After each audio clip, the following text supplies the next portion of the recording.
ideias e novos caminhos para o estado do Rio. Está no ar o podcast Pensa Rio, da Casa Firjan.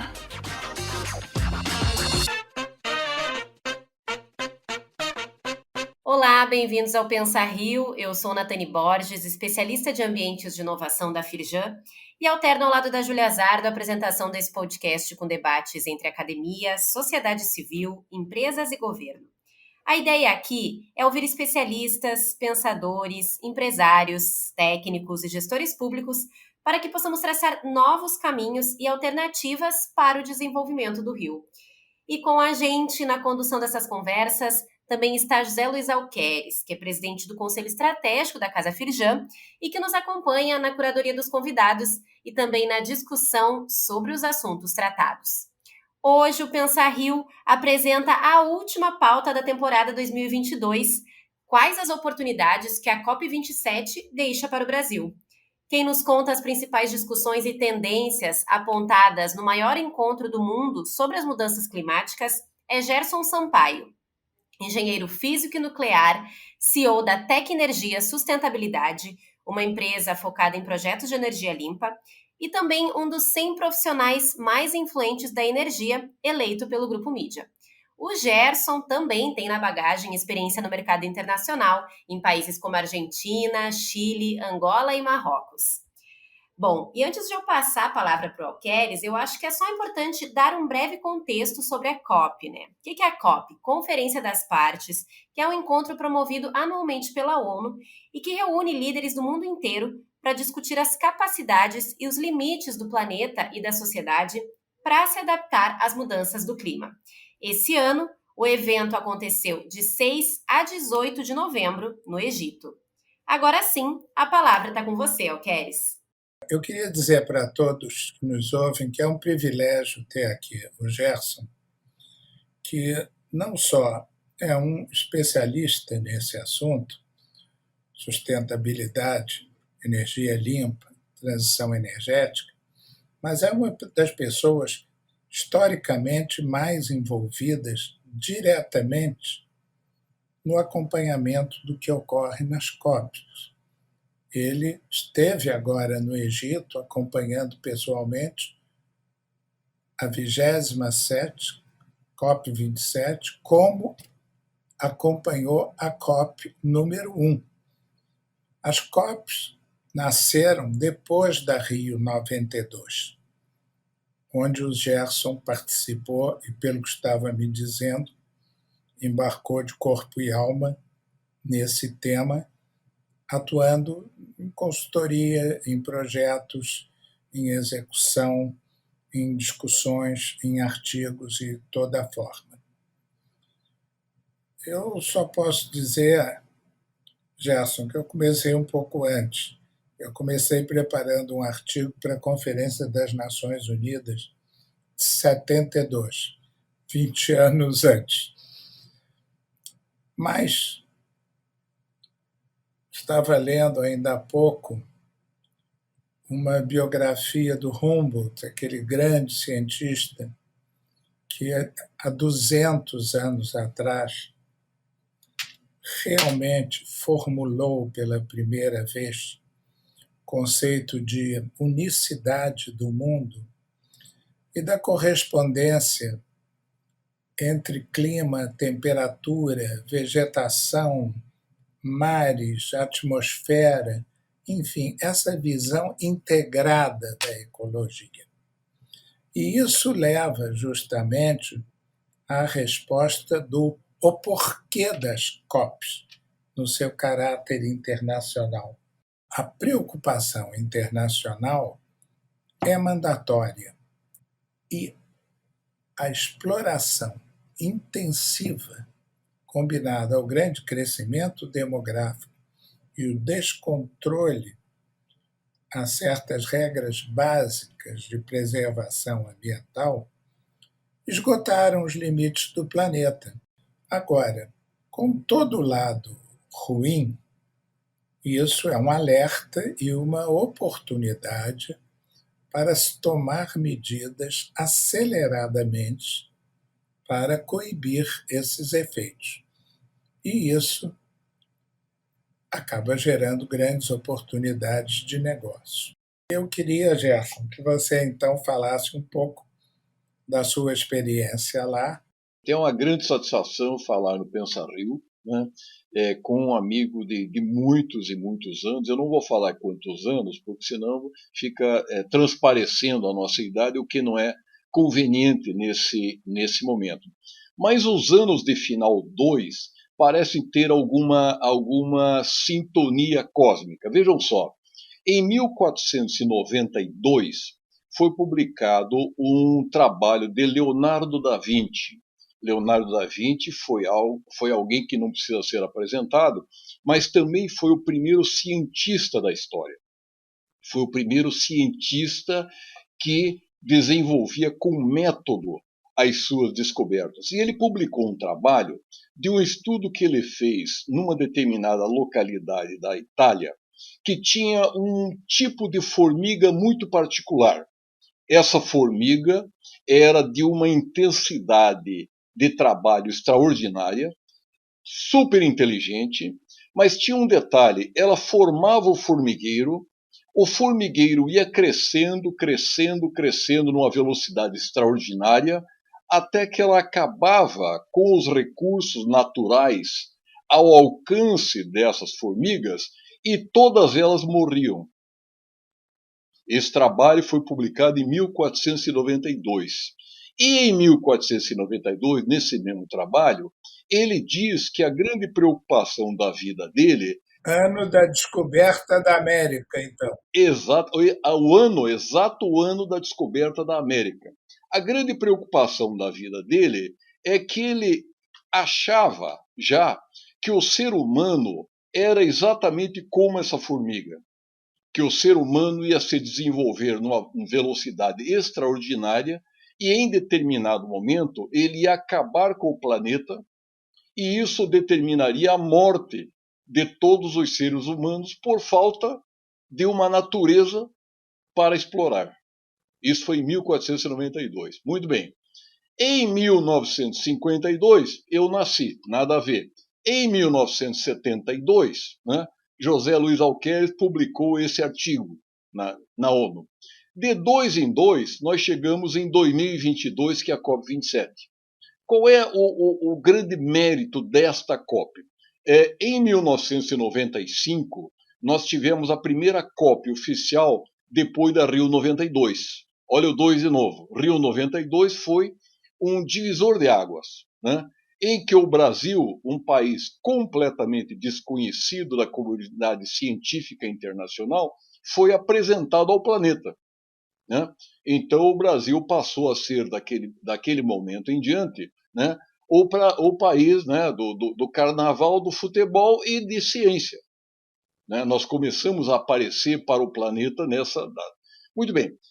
Em 95, já na COP de Berlim, do qual participei, começaram algumas discussões de forma mais intensiva a nível mundial, que acabaram resultando em alguns acordos muito, muito importantes.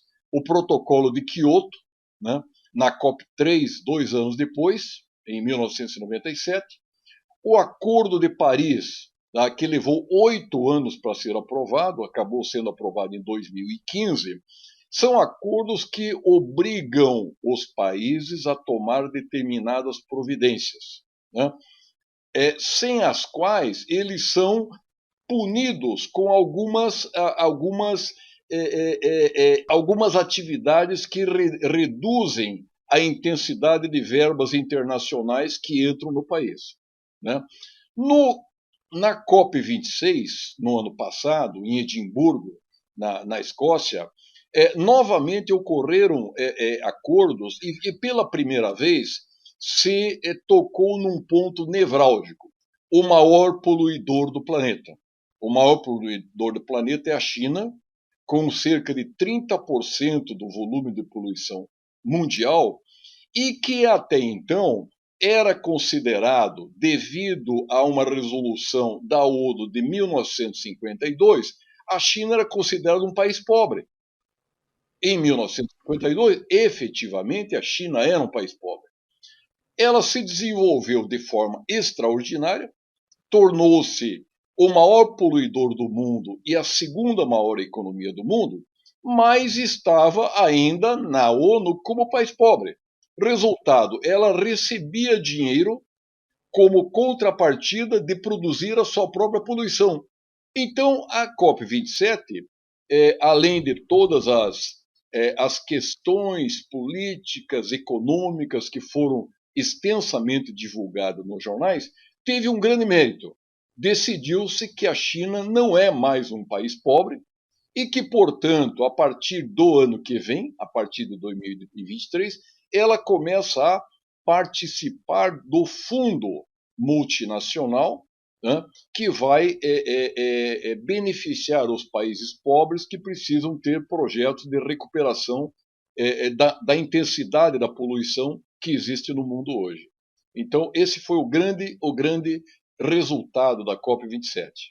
Bem, isso é um início extremamente auspicioso para essa nossa bate-papo aqui, porque a gente sente que houve maturidade, não só de decidir isso, como da China aceitar isso e se posicionar no cenário internacional como um agente, vamos dizer assim, da restauração, da mitigação dos efeitos e restauração das condições naturais. Mas, olhando pelo lado das oportunidades, que é uma coisa que você, mesmo através da sua empresa aqui no Brasil, tem sido um agente promotor muito ativo,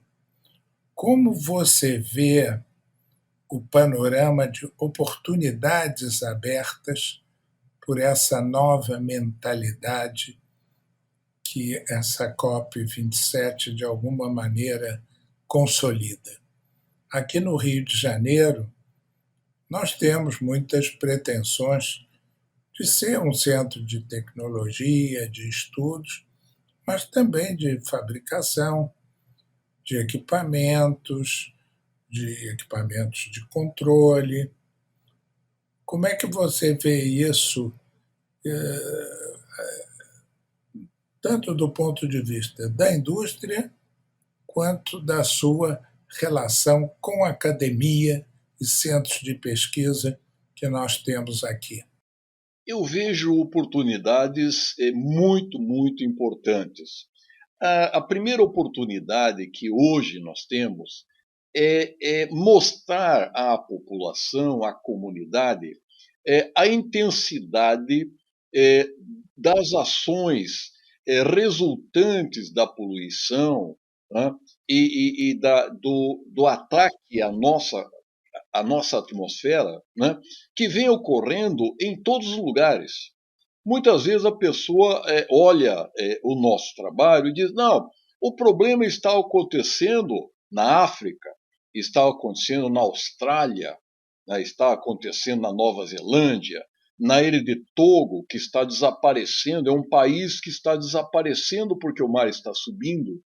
E aí eu digo às pessoas: você conhece a cidade de Matinhos, no Paraná? Conheço, pois é. Matinhos está desaparecendo com o avanço do mar. Você conhece Embaçaí, na Bahia? Eu moro na Bahia, portanto, quando falo a baianos, você conhece Embaçaí? Ah, uma praia muito linda. Pois é, essa praia quase não existe mais, porque o mar tanto avançou que destruiu todas as barracas de praia e Embaçaí não existe quase turisticamente pelo simples fato de que não tem mais praia. Você quer alguma coisa mais perto da sua casa? Quer? Né? Nós temos enchentes na porta da tua casa, nós temos enchentes em Belo Horizonte, nós temos enchentes em todos os estados, agora mesmo Santa Catarina e Paraná. Né? Você continua achando que não é contigo a conversa? Eu acho que é melhor prestar atenção porque está sendo contigo. Alguém está dizendo a você que você tem que prestar atenção nesse assunto, senão a coisa vai chegar na porta da tua casa, e já chegou. Né? Bem, então as grandes oportunidades que nós temos são as seguintes. Primeiro, Durante os últimos anos, né, não comentarei sobre o assunto, o Brasil ficou fora dos capitais internacionais voltados à ecologia e à recuperação, né, de projetos ligados ao desmatamento, às queimadas. Né? Nós não tivemos participação na COP do ano passado, de 2021, não tivemos participação governamental na COP de 2022 e não tivemos participação governamental na COP de 2019. A de 2020 não aconteceu. Muito bem, então nós estamos há vários anos, né, sem receber capitais internacionais para programas de combate, né, aos prejuízos dos acidentes climáticos, das enchentes, da seca, do calor ou frio extremo, né, e da elevação do mar aqui. Né? Nós não temos furacão? Temos sim. Em Santa Catarina já ocorreram vários. Né? Tem outro nome? Tem, tá? Mas existe. Então, nós temos a oportunidade agora, com os acordos que foram assinados nessa COP, de entrar de novo no jogo internacional e receber valores expressivos para aplicação em projetos. Né? E esses projetos principais, que hoje têm fundos internacionais de grande monta disponíveis para o Brasil, hoje nós devemos ter a nível internacional, entre os vários organismos ligados à ONU e aos organismos acessórios, que são muitos outros voltados a ações específicas, nós devemos ter algo como 10 bilhões de dólares. Né? Basta somar os 10 bilhões de dólares, né, pelo número de pessoas no Brasil que estão em atividade produtiva, né, que nós teremos uma ideia da intensidade desses valores. Né? Dá mais ou menos R$ 1.000 por pessoa por ano. Né? Valores esses que serão aplicados em projetos de sustentabilidade. Isso vai criar emprego, vai criar renda. Né? Num cálculo básico que nós fizemos, com base no estudo dos países em desenvolvimento mais próximos de nós, que receberam esses dinheiros ao longo dos últimos anos, nós chegamos à conclusão que em 2 anos esses fundos internacionais vão gerar aproximadamente 150 mil empregos no Brasil. Então as oportunidades serão muito grandes. Qual é a grande oportunidade nossa do Rio de Janeiro? O Rio de Janeiro é um vetor, né, da ciência brasileira. Tá? A visão que os grupos internacionais têm do Brasil está muito, muito ligado ao Rio de Janeiro. Né? E nós temos que aproveitar essa visão, essa centralização de opiniões, né, do mercado internacional para, digamos, aproveitar. Hoje, quando se fala no mercado internacional, em termos de Brasil, 3 lugares são mencionados: Floresta Amazônica, Rio de Janeiro e Foz do Iguaçu. Ô Gerson, antes de eu passar para a Natane, que tem uma pergunta também, eu tenho conversado com muita gente que esteve lá e uma das coisas que me chegou, primeiro, foi uma certa recepção muito esperançosa feita ao presidente eleito Lula, que marcou uma reversão de atitudes em relação a esse problema do Brasil estar omisso nos últimos 3 anos. E mais do que isso, já até um certo clima de disputa entre governadores da Amazônia para tentar levar a COP30 para a Amazônia, o que parece ser uma possibilidade bem real. Estando aí na frente disso o Pará. Essa COP30 seria possivelmente realizada em Belém. Eu não sei o quanto você pode, vamos chamar assim, ouvir, porque isso é mais fofoca de corredor e negociação de bastidores, mas o que eu vejo muito importante seria o Rio de Janeiro, desde já, juntar-se a esse esforço do Pará e fazendo uma ponte para haver uma parte de estudos ou prévios ou um pós-COP aqui no Rio, até mesmo para manter essa nossa vinculação que tivemos com o Rio 92, depois do Rio mais 20, e poderíamos ter aí, então, mais uma reunião no Rio, já com mais amadurecimento disso. Como é que foi essa conversa lá? Você tem alguma informação sobre isso ou não? Veja, anualmente, quando é realizada uma COP, alguns países se candidatam a realizar as próximas, né? Isso é natural, né? Eu lembro, o ano passado, em 2021, muitas pessoas me falavam o seguinte: poxa, mas por que uma COP internacional envolvendo, na época, 198 países, realizado em Edimburgo, na Escócia, né? Eu dizia, é realizado em Edimburgo, na Escócia, porque a Escócia se tornou... Não foi Glasgow, não? Não, Edimburgo. Edimburgo. Por quê? A Escócia se tornou, naquele ano, o primeiro país zero do mundo. Naquele ano, a Escócia chegou ao equilíbrio de suas emissões, né, com a sua geração de reservas, através de florestas, de reflorestamento e de programas de recuperação, né, do patrimônio ecológico. Então, quando os países se cadastram, se postulam a sua participação, né, como sede de uma COP, eles têm que ter algum argumento, né, algum argumento. O argumento do Egito para se tornar o país sede da COP27 foi de que o mundo precisava conhecer a realidade dos países africanos. E na Escócia ocorreu pela primeira vez algo que eu acredito que nós podemos e devemos fazer no Brasil. A sede da COP foi em Edimburgo, mas toda a negociação entre governo, os encontros bilaterais foi em Glasgow. Isso é, nós tivemos duas sedes na realidade, né?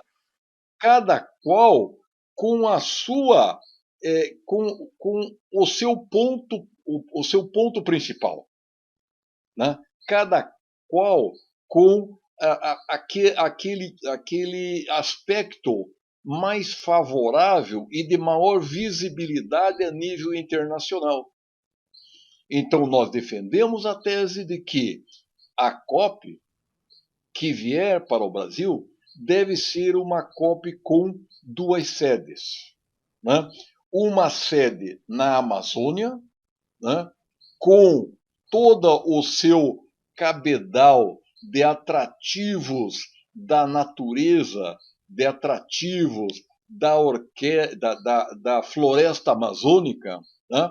E o Rio de Janeiro com o seu cabedal de atrativos governamentais, estruturais, turísticos até. Maravilha. Natane, você queria colocar uma pergunta? Gerson, eu tenho, na verdade, duas perguntinhas, uma em duas para fazer para você. Uma é, quando eu estava pesquisando aqui sobre a COP, a gente acaba se deparando com alguns comentários, assim, nas notícias, em portais de notícias, de pessoas falando que as discussões da COP são muito extremistas, né? Enfim, é um alarde, estão aumentando as coisas. Aí a minha primeira pergunta seria, o que você falaria para quem acha que são discussões alarmistas, né?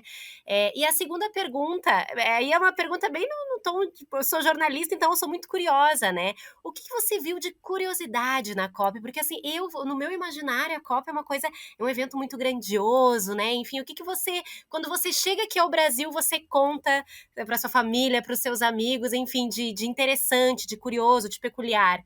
Eu diria o seguinte: todo evento de grande afluência internacional gera uma nova realidade. Você sai diferente. Tá? Por quê? Porque você conversa, você dialoga, você vê pessoas do mundo todo que vivem realidades completamente diferentes. Né? Então, em poucos dias, você convive com os 5 continentes, você convive com indígenas de muitos países, com realidades completamente diferentes, mas que convergem para uma só situação. Todas as pessoas que estão lá estão batalhando por nós, pelo mundo, pela população do mundo todo. Nós estamos absolutamente convictos que nós estamos aqui para salvar o planeta da situação terrível que nós estamos vivendo. E no Brasil, eu falei sobre os investimentos que vêm no Brasil. Vejam só quais são os projetos que nós temos, os projetos que o Brasil assinou e tem compromisso internacional de realizar. Nós temos o Programa Metano Zero, né, que é um programa de redução das emissões de metano, né, que não aconteceu nos últimos anos, mas que está com financiamento em aberto para acontecer. Nós temos um fundo clima. O que é o fundo clima? É um fundo internacional que vai financiar pesquisas e desenvolvimento de interferências climáticas que as queimadas e o desmatamento do Brasil estão fazendo no mundo todo, e especialmente no Brasil. Né? Hoje nós estamos com São Paulo embaixo d'água. Né? Semana passada nós estamos com Curitiba e Florianópolis debaixo d'água. Há 3 meses atrás nós estamos com Belo Horizonte, Minas Gerais debaixo d'água. Já tivemos Alagoas, Bahia. Será que tudo isso é coincidência? Será que isso tudo é do destino e não existia antes, só existe agora porque alguma entidade superior toma? Não, não. As decisões são decisões nossas, do povo brasileiro, que tem que combater as queimadas, que tem que combater o desmatamento para preservar o país para os nossos filhos e netos. E isso está acontecendo agora. Então, esse fundo clima é muito importante, o dinheiro está congelado internacionalmente e nós não estamos usando bilhões de dólares. Por quê? Porque deixamos que o programa ficasse suspenso por nada. Nós temos o Plano Nacional do Crescimento Verde, que é um plano de recuperação das florestas no Brasil todo. Né? É um plano de 5 bilhões de dólares para que nós venhamos a reflorestar o Brasil. E nós temos, finalmente, o RenovaBio, né? Que é um programa para desenvolvimento de uma das vertentes do Brasil que pode se tornar líder mundial, que é o biofertilizante, que é os combustíveis derivados, né, da área biológica, como o álcool, né, como o etanol, né, como o hidrogênio, que no futuro vai ser retirado por via biológica, e aí há um financiamento muito grande. Então, nós temos oportunidades. Agora, o primeiro ponto, o primeiro passo é fazer como pensa Rio, é mostrar à população, né? É trazer ideias novas, é trazer tecnologia, ciência prática, objetiva, mostrando a todo mundo que não está acontecendo lá em outros países, está acontecendo na porta de nossa casa e nós temos que prestar atenção nisso. Eu queria acrescentar um ponto ainda, um agradecimento muito especial ao Gerson, que acabou de chegar do Egito e compartilha uma visão muito rica e muito importante da urgência das ações e das considerações que nós todos devemos dedicar a esse assunto. É um bom momento. Estamos no final de um ano, mas estamos também próximos ao início de um novo ciclo de governo federal e governo estadual. E a expectativa do mundo em relação ao Brasil, no tocante à área ambiental, é muito grande. Então, com base nessas lições da experiência que nós acabamos de ouvir, nós encerramos aqui e a Natane, então, faz as suas considerações finais. Bom, eu queria agradecer muito a presença de vocês e esse foi o último episódio de 2022 do Pensa Rio. Quais as oportunidades que a COP27 deixa para o Brasil? A gente sempre recebe perguntas, críticas e sugestões aqui para o podcast. Então, se você tem algum tema para a gente abordar no ano que vem, pode enviar para casafirjan@firjan.com.br com o assunto Pensa Rio, ou ainda acessar o Instagram @casafirjan, onde você pode conferir toda a agenda de conteúdos da casa. Muito obrigada a quem nos acompanhou até aqui, um ótimo ano novo e até 2023!